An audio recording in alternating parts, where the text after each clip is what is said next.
영광을 돌리며 함께 예배하는 우리 하성의 모든 믿음의 식구들 심령마다에 우리 아버지 하나님의 크고 놀라우신 사랑심과 은혜와 복주심이 지금으로부터 영원까지 늘 함께 하시기를 주님의 이름으로 축원합니다. 지난 수요일에 이 나라의 제20대 대통령을 뽑는 대통령 선거가 있었습니다. 하나님께서 뜻이 있으셔서 세우실 그 사람이 당선이 된 줄로 믿습니다. 사실 지난 대선 선거운동 기간 동안 참으로 피곤하다라고 생각이 들 정도의 뉴스들을 보았습니다. 후보들이 서로가 서로를 비방하고 격이 낮은 말로 상대를 모욕하고 이 정책 대결이 아니라 서로 자신들이 잘났고 남은 못났고 자신들은 잘하고 남은 다른 사람은 잘 못한다고 그렇게 목소리를 높이며 서로에게 어떻게 해서든지 이 흠집을 내는데 열을 올렸고 진정으로 국민을 위하고 진정으로 국민의 뜻이 무엇인지 살피기보다는 자신들의 떳떳하지 못한 모습들을 감추기에 바빴고 누가 당선이 돼도 제대로 국정을 이끌어가기가 힘들지 않을까 하는 걱정이 들 정도로 이전투구 그러니까 진흙탕 싸움을 하는 모습을 보면서 국민들의 대다수가 피로감을 느낄 정도였습니다. 이제 모든 선거가 끝이 났으니 이 정치의 일선에 있는 이들이든지 아니면 일반 국민이든지 누구든지 이제는 선출된 국민의 대표가 나라의 일을 잘 이끌어갈 수 있도록 힘을 모아 주어야 합니다. 특별히 믿음의 사람들은 국민들을 이끌어가는 책임을 맡은 지도자들을 위해서 늘 기도하는 모습을 보여야 하고 늘 위정자들이 바른 길을 가도록 정말 마음으로 응원해야 합니다. 또 바른 길을 가지 못할 때에는 바른 길을 가도록 비판하는 일도 이 국민으로서 믿음의 사람으로서 당연히 해야 할 일이지요. 그래서 지난 수요일 저녁에도 또 목요일 새벽에도 새롭게 선출될 이 대통령 후보를 위해서 기도하자 하는 말씀을 드렸던 것입니다. 그러면 우리 믿음의 사람들이 왜 위정자, 이 지도자들을 위해서 기도해야 하는가? 세상의 정치와 우리 종교와는 전혀 다른 영역이 아닌가 하는 분들도 계십니다. 하지만 현대 사회에서 이 모든 국민이 하는 말과 행동은 이 모든 것이 정치적인 것이 될 수밖에 없습니다. 지난 70년대와 80년대를 지나오면서 우리 기장교단이 그 당시의 정권에 대해서 비판적인 견해를 보이고 시위와 집회를 주도할 때 유명한 어느 목사님이 우리 교단을 향해서 하신 말씀이 있습니다. 종교와 정치는 분리되어야 한다고. 교회는 정치에 대한 관심을 버리고 순전히 순 복음에만 집중해야 한다고. 그리고 시간이 지난 후에 똑같은 목사님이 이런 말도 하셨습니다. 장로님이 대통령이 되어야 한다고. 사실은 교회가 정치에 관여해서는 안 된다는 그 말도 아주 정치적인 말씀이요. 이 장로님이 대통령이 되어야 한다는 그 말씀도 아주 정치적인 말씀입니다. 이렇게 현대사회의 모든 이들의 말과 행동은 정치적이 될 수밖에 없습니다. 거기에 구약의 예언자, 선지자들이 전한 하나님의 말씀은 분명히 하나님의 말씀을 정치인들, 위정자들, 지도자들에게 그리고 모든 백성들에게 전하는 말씀이었습니다. 정치가 잘못 갈 때 특별히 하나님의 말씀을 받은 선지자들이 목소리를 내었고 그들의 선포가 그 땅과 지도자들과 백성들을 향한 하나님의 뜻을 드러내는 도구가 되었습니다. 뿐만 아니라 정치가 우리 믿음의 사람들이 발 딛고 사는 이 세상에 정말 많은 영향을 미치는 것이기에 정치가 바로 서지 않으면 나라가 바로 서지 못하고 국민의 삶이 바로 서지 못하고 우리 믿음의 사람들의 삶도 우리의 신앙생활도 바로 설 수가 없기 때문에 믿음의 사람들은 특별히 정치적이어야 하고 또 하나님께서 개입하셔서 이 땅의 믿음의 사람들이 하나님을 믿으며 하나님께 영광 돌리며 하나님께 예배하며 하나님을 따를 수 있도록 믿음의 사람들은 이 땅의 정치인들이 바른 길을 가며 나라를 잘 다스릴 수 있도록 기도해야 합니다. 오늘 우리의 본문 말씀은 우리 믿음의 사람들이 지도자를 위해서 기도해야 하는 이유를 알게 하는 구절입니다. 오늘 우리의 본문은 다윗이 사도행전 13장 22절에 나타난 것처럼 이 사도행전 13장 22절에 보면 예전 개역 성경에서는 다윗을 하나님의 마음에 합한 자라고 썼고 지금 우리가 가지고 있는 성경에서는 하나님의 마음에 맞는 사람이라고 다윗을 그렇게 소개하고 있습니다. 다윗은 그런 이름을 가졌지만 하나님의 마음에 맞는 사람이라는 이름을 가졌지만 그가 일생을 통해서 지었던 큰 죄가 두 가지가 있는데 그 중에 하나의 죄에 대한 하나님의 심판을 기록한 대목 가운데 한 구절이 오늘 우리의 본문입니다. 다윗이 말년에 자신이 하나님의 도우심으로 이루어 놓은 나라를 생각하면서 그 나라가 어느 정도 규모가 될까? 내가 지금 다스리고 있는 이 나라가 어느 정도 규모가 되는가? 이것을 알아보기 위해서 인구조사를 실시합니다. 다윗 휘하의 군대 장관이었던 요압이 임금님 그렇게 하지 마십시오 하고 반대하는 의견을 내매도 불구하고 인구조사를 강행했습니다. 이스라엘 전체에 대한 인구조사를 다윗이 요압에게 재촉해서 마치도록 한 후에 다윗 왕이 요압에게 보고를 듣는 대목이 사무엘하 24장 9절에 기록이 되어 있습니다. 요압이 이스라엘 온 지역을 9개월 20일 동안 동에서 서로 그리고 북에서 남으로 종횡무진 두루두루 다니면서 온 나라 안에 백성들의 수를 다 조사하고 그 인구의 수를 다윗에게 보고합니다.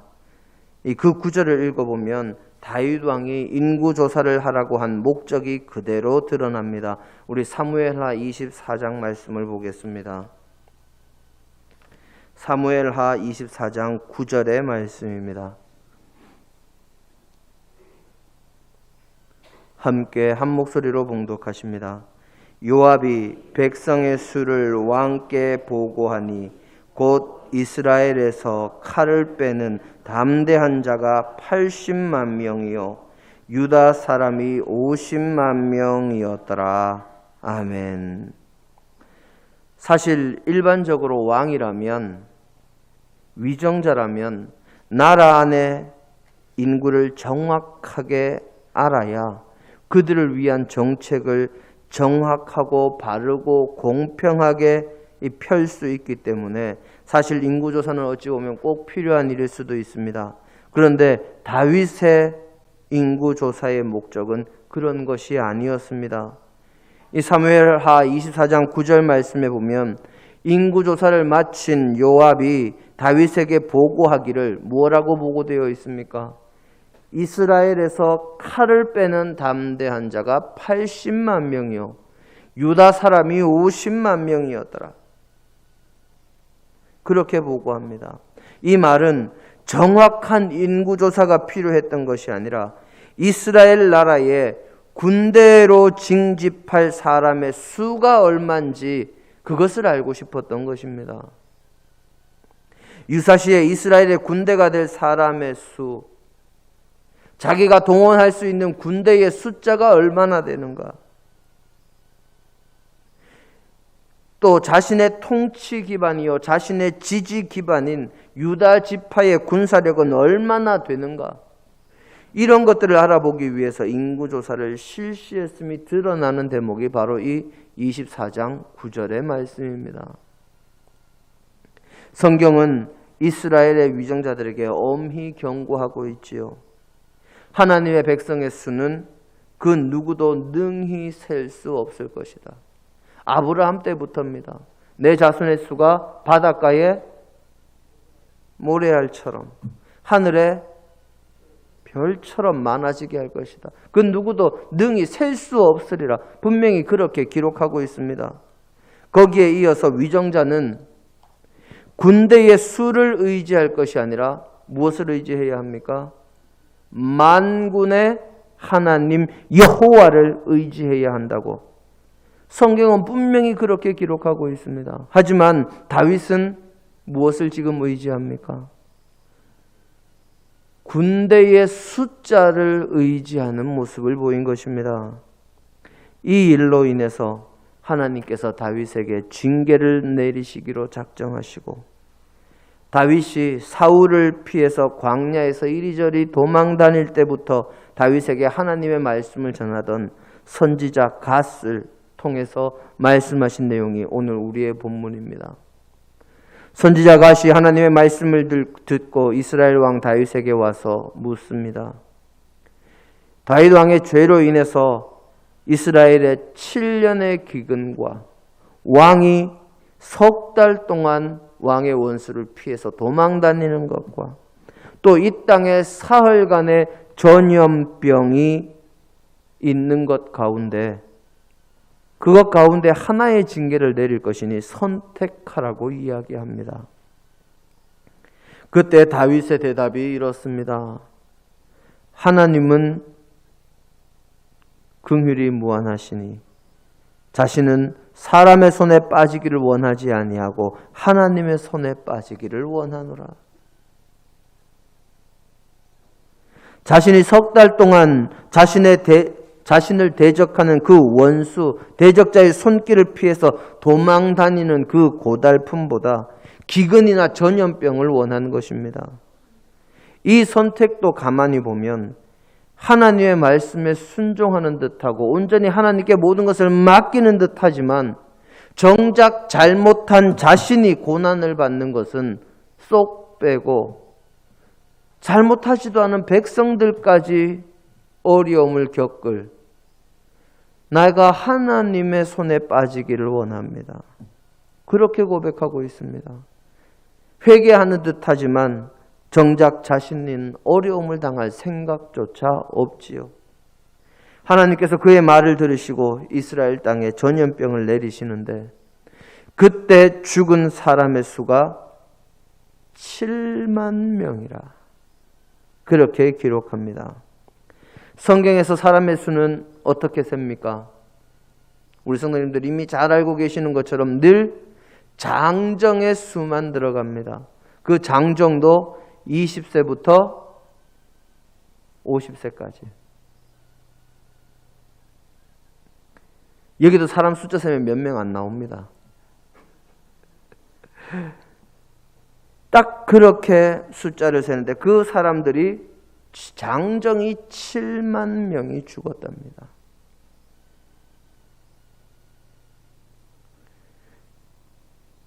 그 당시에 다윗이 조사했던 이스라엘 전체의 인구가 몇 명이었습니까? 80만 명이라고 기록했습니다. 그 80만 명 가운데 7만 명이면 도대체 이 숫자가 어떻게 됩니까? 거의 9%, 거의 어찌 보면 11조, 10분의 1 가까운 숫자가 이 전염병으로 다 죽었다 기록합니다.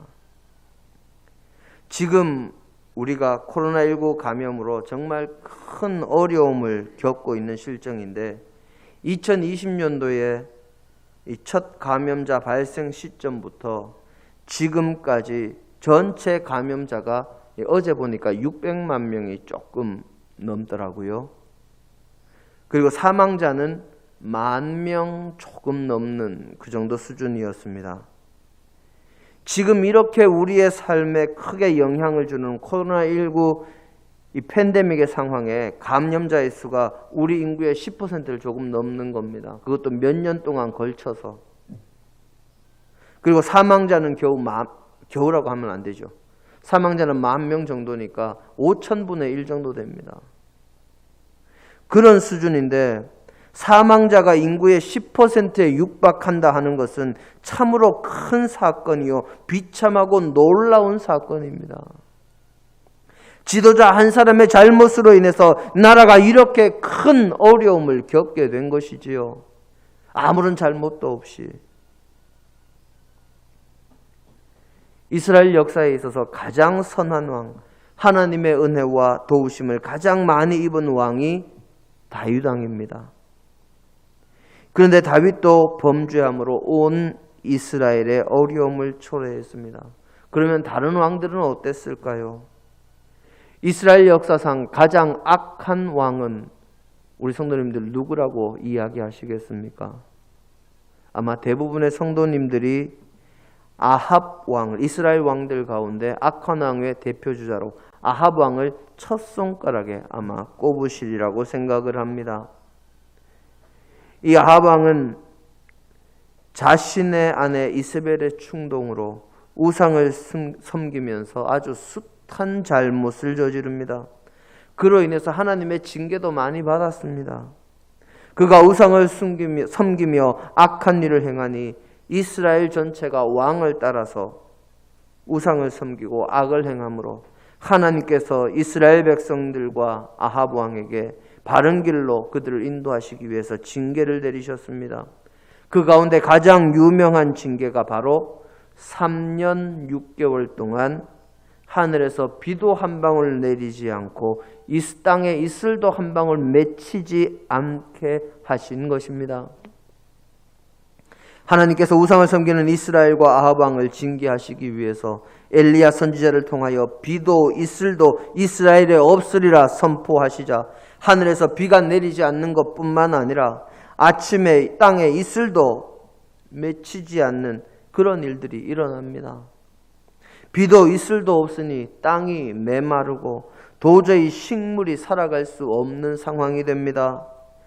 어디에서도 농사를 지을 수가 없고 식수도 메말라서 이제 도저히 이스라엘 땅이 사람이 살 수 없을 그런 지경에 이르렀습니다. 요즘 우리나라에 겨울 가뭄이 들어서 온 산과 들이 메말라 산불이 많이 나는 실정이요. 이 불이 나면 끄기도 어려운 실정입니다. 거기에 들도 메말라서 농사를 지을 수 있을까 걱정하는 성도님들이 한두 분이 아닙니다. 겨울 몇 달 비가 제대로 오지 않아서 우리의 상황이 이런데 정말 3년 6개월간 비가 한 방울도 내리지 않고 이슬도 땅에 한 방울 맺히지 않았으니 그 당시의 상황은 우리가 아마 상상도 하기 어려울 지경이었을 것임을 어렵지 않게 짐작할 수 있습니다. 그 모두가 왕이 하나님을 믿지 않고 우상을 섬겼기 때문입니다. 뿐만 아니라 아합 왕이 나봇의 포도원을 빼앗았을 때 하나님께서 엘리야 선지자를 통하여 아합 왕에게 말씀하십니다. 우리 열왕기상 21장 19절 말씀을 한번 볼까요?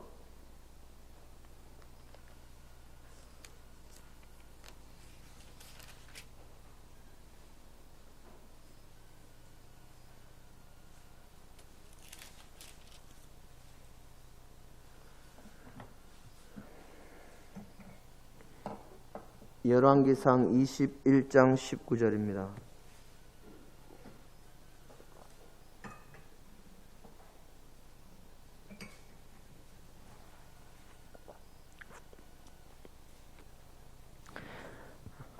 저와 여러분께서 함께 봉독하십니다. 너는 그에게 말하여 이르기를 여호와의 말씀이 네가 죽이고 또 빼앗았느냐고 하셨다 하고 또 그에게 이르기를 여호와의 말씀이 개들이 나봇의 피를 핥은 곳에서 개들이 내 피 곧 내 몸의 피도 핥으리라 하였다 하라. 아멘. 하나님께서 말씀하시기를 아합 왕이 나봇에게 거짓으로 누명을 씌워서 죽이고 그의 포도원을 빼앗았으니 개들이 나봇의 피를 핥은 그곳에서 아합 왕의 피도 핥게 만들겠다고 말씀하십니다.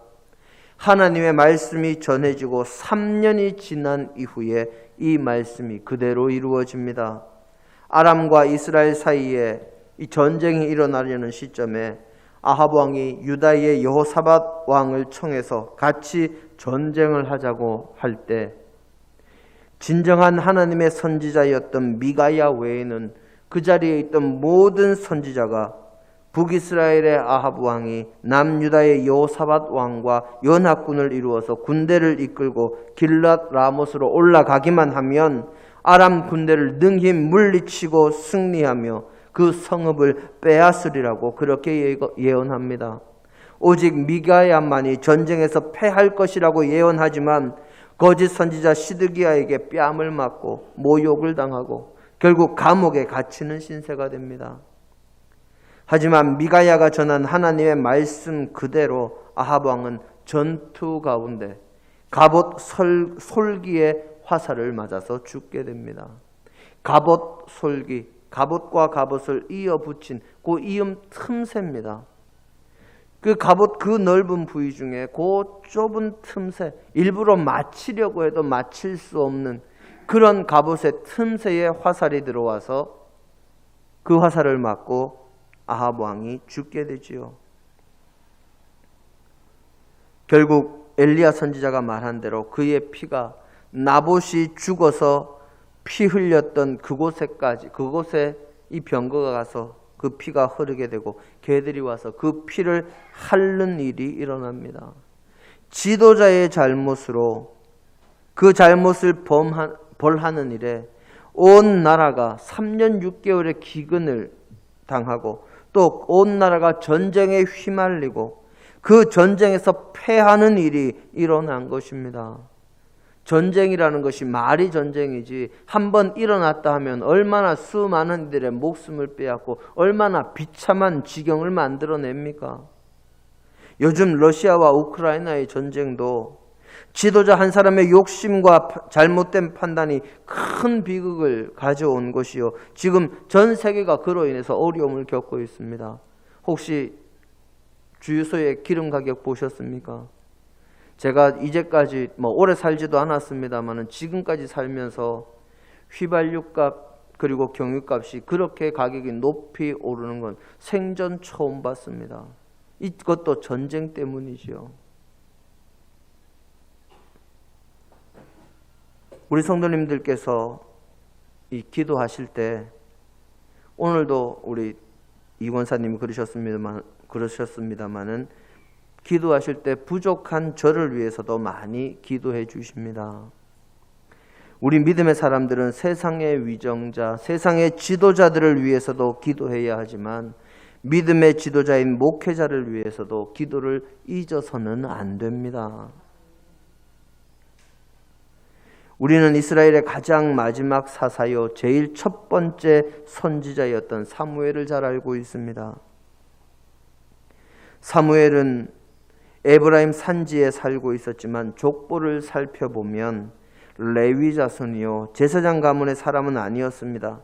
그렇지만 실로의 성막에서 레위 사람의 직분을 감당하며 자라게 되었고 후에 제사장의 직분까지 감당하며 이스라엘의 사사로서의 이 블레셋과의 전쟁에서 이스라엘을 이끌어 승리를 거두었던 사람이요 사울과 다윗에게 왕으로 기름을 부은 후에는 선지자의 역할까지 감당했던 사람입니다. 사무엘이 제사장의 직분까지 감당하게 된 것은 당시에 이스라엘의 성전 이 실로에 있는 성막에서 제사장으로 직분을 감당하던 엘리 제사장의 두 아들 홈니와 비느하스가 이 죄악이 극에 달했기 때문입니다. 엘리 제사장의 두 아들인 홈니와 비느하스는 자신의 아버지인 엘리 제사장을 이어서 하나님께 드리는 제사를 성실하게 집례하고 하나님께 영광을 돌리며 모든 이스라엘 백성들이 바르게 하나님을 섬기도록 인도해야 함에도 불구하고 하나님께 드리는 제사를 멸시했고 또 하나님께 드리는 제사와 경배에 관심을 기울이기보다는 오히려 그 제사를 드리고 나면 자신들에게 주어지는 제사장의 목, 그 분깃에만 관심을 기울이며 부당하게 자신의 분깃을 취할 뿐만 아니라 심지어는 회막에서 수종드는 여인들과 간음을 저지르기까지 하는, 이 하나님의 제사장이라고 하기보다는 하나님 앞에서 그냥 온전히 죄악에 물든 이들에 불과했습니다. 엘리 제사장이 자신의 아들들에게 그들의 죄악에 대해서 꾸짖음에도 그들은 아랑곳하지 않고 자신들의 생각대로 계속해서 죄를 지으며 살아갑니다. 결국 하나님의 말씀이 엘리 제사장에게 들리게 되지요. 하나님의 사람이 하나님의 말씀을 듣고 와서 엘리 제사장에 이르기를, 사무엘상 2장 31절로 35절입니다. 사무엘상 2장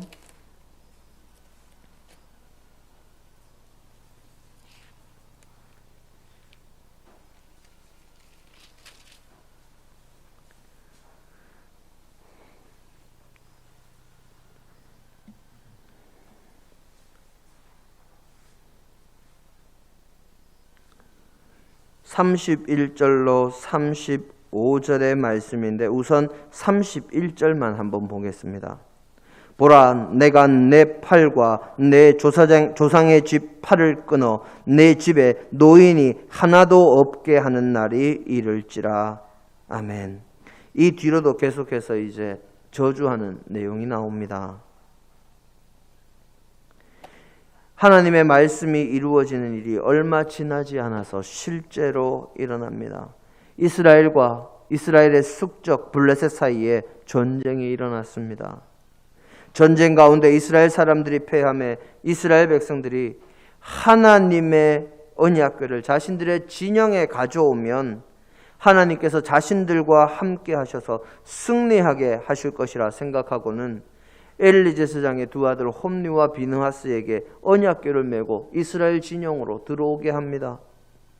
언약궤가 이스라엘 진영에 들어올 때 이스라엘 사람들이 박수를 치고 환호하면서, 자, 우리 지난번에 전투에서 몇천 명 죽었지만 이제 언약궤가 우리 진영에 들어왔으니 블레셋 사람들 몇만 명을 무찌를 수 있을 것이다 하며 소리를 높이고 환호를 합니다. 그 환호성에 이 블레셋 사람들이 의기소침합니다. 그러다가 그냥 노예가 되느니, 종이 되느니 싸워라도 보고 종이 되자 하고서는 이스라엘 군대와 싸웠는데 하나님께서는 이미 이스라엘이 지도록 이스라엘 군대를 블레셋 군대의 손에 붙이셨기 때문에 하나님의 언약궤가 이스라엘 진영에 없을 때는 몇천 명 죽고 말았는데 하나님의 궤가 이스라엘 진영에 들어오고 전쟁을 했더니 3만 명이나 죽는 대패가 일어납니다. 그때 그 전투에서 홈리와 비느하스도 죽고 이스라엘 백성들도 죽고 다 패해서 이리저리 도망치고 흩어지다 보니까 이스라엘 진영에 있던 하나님의 언약궤까지도 빼앗기게 됩니다. 다윗의 시대에도, 이 아합 왕의 시대에도, 이 사무엘의 시대에도 결국 지도자의 잘못으로 인해서 온 나라가 큰 어려움에 처한 것이지요. 이 종교 지도자들 홈리와 비느하스가 잘못함으로 이스라엘이 전쟁에서 패하고 나중에 결국 언약궤는 하나님의 역사를 감당하지 못한 블레셋 사람들이 다시 이스라엘 땅에 돌려보내므로 이스라엘에 돌아오기는 합니다마는 이스라엘의 종교 지도자였던 홈리와 비느하스의 죄악과 그들을 바르게 키우지 못한 엘리의 잘못으로 인해서 이스라엘이 전쟁에서 패한 것입니다. 다윗의 시대에도 아합 왕의 시대에도 이 사무엘의 시대에도 결국 지도자의 잘못으로 온 나라가 큰 어려움을 당했습니다.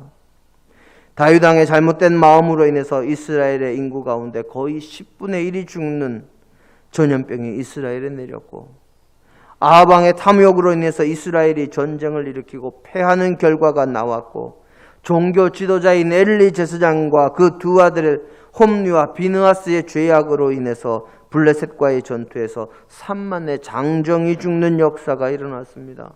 이 지도자의 잘못으로 인해서 이렇게 큰 비극이 초래된 것이지요. 그래서 하나님께서는 믿음의 사람들을 선지자로 삼으셔서 기도하게 하시고 지도자들에게 늘 바른 길을 알리는 역할을 맡기시는 것입니다. 사랑하는 성도 여러분, 우리 믿음의 사람들이 지도자, 특별히 위정자를 위해서 기도해야 하는 이유가 여기에 있습니다. 그리고 영적인 지도자인 목회자를 위해서 기도해야 하는 이유가 여기에 있습니다.